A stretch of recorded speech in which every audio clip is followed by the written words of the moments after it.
It's either nice to meet you or welcome back. I'm the Paleo Giant, and today we're making paleo chicken and sausage jambalaya. Let's get into it. So here I'm dicing up a red, yellow, and orange bell pepper with 7 cloves of garlic and 1 large white onion. I know it seems like a lot, but I'm making 2 different versions, one with cauliflower rice for myself and another version with regular rice for my family. And here's a short clip of me trying not to cry during my live. It's safe, which is kind of crazy. Oh no, I feel the tears coming already. I should have put on swim goggles.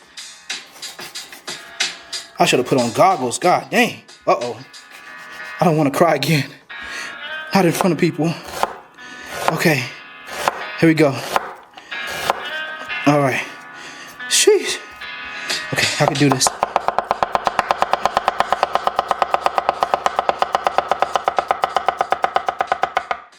Okay. I'm trying to cut these up before I start crying, y'all. Trying to cut these up. And I ended up crying a lot. And it's definitely because of the onions and not because some deep-rooted childhood trauma or anything. It was definitely the onions, I think. Now that we diced our onions, bell pepper, and garlic, I'm going to cut up our boings.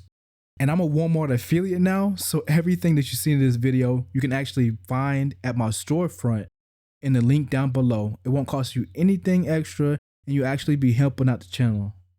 So we take off the skin to the chicken thigh and try to remove as much as the fat we can so that we can make this a little bit healthier, and then we're going to debone this chicken thigh. I do that by cutting along the length of each side of the thigh bone, and then I stand it up, put my knuckle against the flat part of the blade while keeping my fingers curled away from the sharp edge of the blade. Do it just like this. And if you haven't done so already, go ahead and hit that subscribe button. I'm trying to get 1 million subscribers one day, and you can definitely help me hit that number. Once you have successfully deboned your chicken thigh, we're going to cut it into sections. This is the same technique that we used when we made the honey garlic chicken. We're going to cut these into like about a 1/2 inch to 1 inch size so that they don't shrink too much when they cook. These are the flavors that I use. Use whatever you like. I use PALEO powder pink, some Flavor God everything seasoning, black pepper, homemade paprika, and some Cajun seasoning.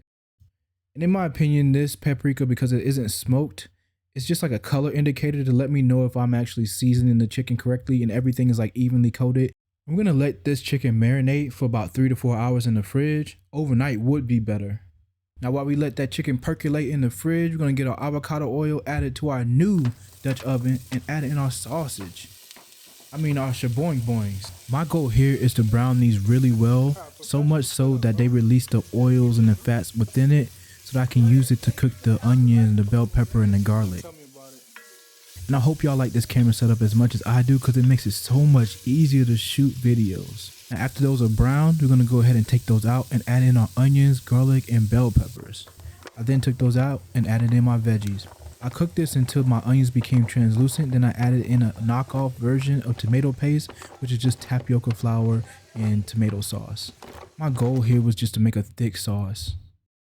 Now it didn't beat actually having tomato paste, but shout out to my brother for giving me that idea because I needed something to help thicken it up. And I refused to go to the store again. Now once this finished cooking and got to a good consistency and ideal flavor, I went ahead and took this off the heat and I moved on to cooking that chicken. And at medium high heat, I added in some avocado oil and dropped in our chicken pieces that has been marinated for over 3 hours.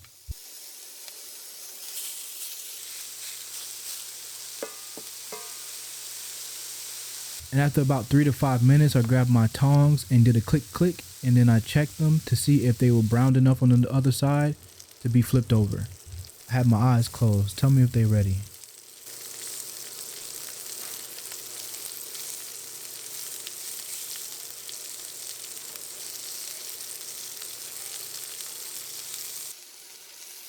And after I successfully flipped over all the chicken, I got me a lid placed on top of the skillet so that the chicken can steam and reach an internal temperature of 165.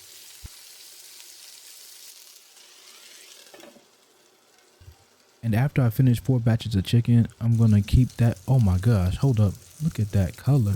You know I was eating out the pot. Shoot, if you could smell this, you would be too. Fingers be hot as heck.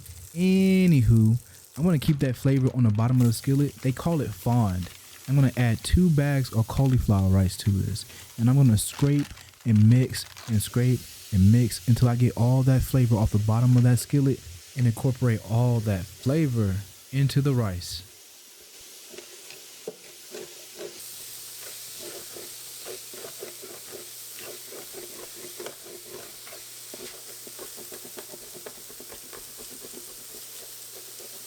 And after putting in that work, you can see the flavor that is incorporated into that cauliflower rice. And homie, if you made it this far, you might as well go ahead and hit that subscribe button. If you want the utensils I use or you just want to shop this meal, check out my affiliate links. And here's the final steps. We're going to add in our thick, flavorful, fragrant sauce that we made earlier. And then we add in our chicken. And what was that last thing? The what? Yeah, the shaboing-boings.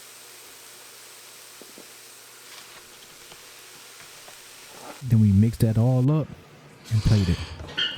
And I tell you what, when I stuck my fork into this bowl, I fell in love. And I don't know about y'all, but I'm about to eat.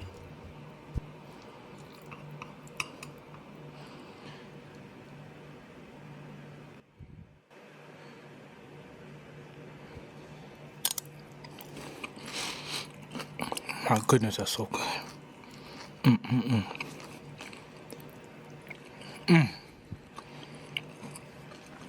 Oh my goodness.